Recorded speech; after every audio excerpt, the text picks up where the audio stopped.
جس نے اپنی قربانی پر ثواب کی امید رکھتے ہوئے خوش دلی کے ساتھ قربانی کی، وہ جانور اس کے لیے جہنم سے نجات ہوگا۔ بہترین قربانی سینگوں والے مینڈے کی ہے۔ سفید رنگ کا دمبا مٹیالے اور سیاہ دمبے سے افضل ہے۔ قربانی کا نہ گوشت اللہ کو پہنچتا ہے اور نہ اس کا خون، بلکہ اس تک تمہارا تقویٰ پہنچتا ہے۔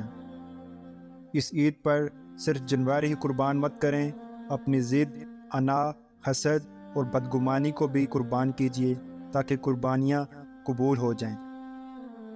حضرت عبداللہ بن عباس سے مروی ہے کہ حضرت صلی اللہ علیہ وسلم نے فرمایا کہ جو شخص راہ الہی میں خالص نیت سے ایک جانور کی قربانی کرتا ہے، اس کو اس قدر ثواب ملے گا جس کا اللہ تعالیٰ کے فرشتوں کو بھی معلوم نہیں۔ جس آدمی نے نماز سے پہلے قربانی کر لی ہو، اسے چاہیے کہ وہ اس کی جگہ دوسری قربانی کرے۔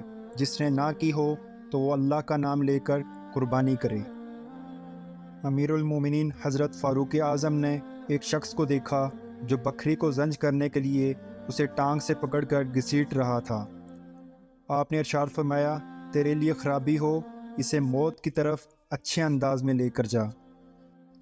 رسول اللہ صلی اللہ علیہ وسلم نے حضرت فاطمہ رضی اللہ تعالیٰ عنہا سے ارشاد فرمایا، اے فاطمہ، اپنی قربانی کے جانور کے پاس کھڑی رہو، اس لیے کہ اس کے خون کا پہلا قطرہ گرے گا، اس سے تمہارے گزشتہ گناہوں کی مغفرت کر دی جائے گی۔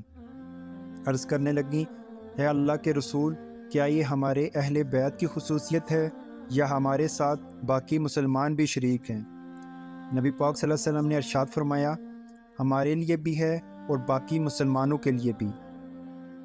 قربانی کا متبادل۔ قربانی کا کوئی متبادل نہیں ہے۔ آپ غریبوں کی مدد کرنا چاہیں کریں، آپ نیکی کے کام پر پیسہ لگانا چاہیں لگائیں، لیکن قربانی کرنے کا حکم ہے، اسے آپ کسی بھی اور کام کو انجام دے کے ٹال نہیں سکتے۔ میں نے چونکہ کولر لگوا دیا تو میری قربانی ہوگی، آپ کا صرف صدقہ ہے۔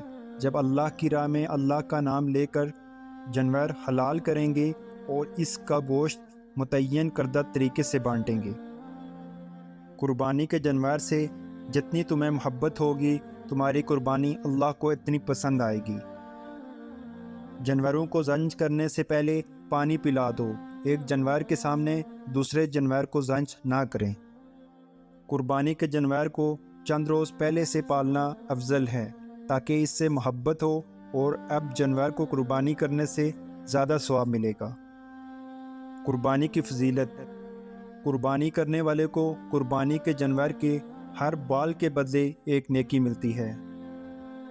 صرف قربانی کا جانور بے عیب ہونا ضروری نہیں، بلکہ جس مال سے خریدا جائے وہ مال بھی بے عیب ہونا ضروری ہے۔ بروز قیامت قربانی کا جانور اپنے خون اور گوشت کے ساتھ لایا جائے گا اور 70 گنا اضافے کے ساتھ تمہارے میزان میں رکھا جائے گا۔ اگر قربانی کے جانور میں کئی حضرات شریک ہوں تو گوشت کا وزن کر کے تقسیم کیا جائے، اندازے سے تقسیم کرنا جائز نہیں۔ بہترین قربانی آپ کے اندر کے جانور کی ہے۔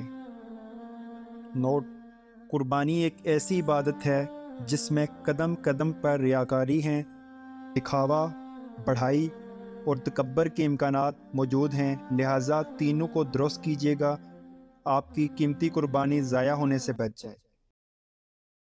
امید کرتا ہوں آپ کو ہماری یہ ویڈیو پسند آئی ہوگی۔ اگر ویڈیو پسند آئی ہے تو کائنڈلی اسے سبسکرائب، لائک اور شیئر کر دیں۔ جزاک اللہ۔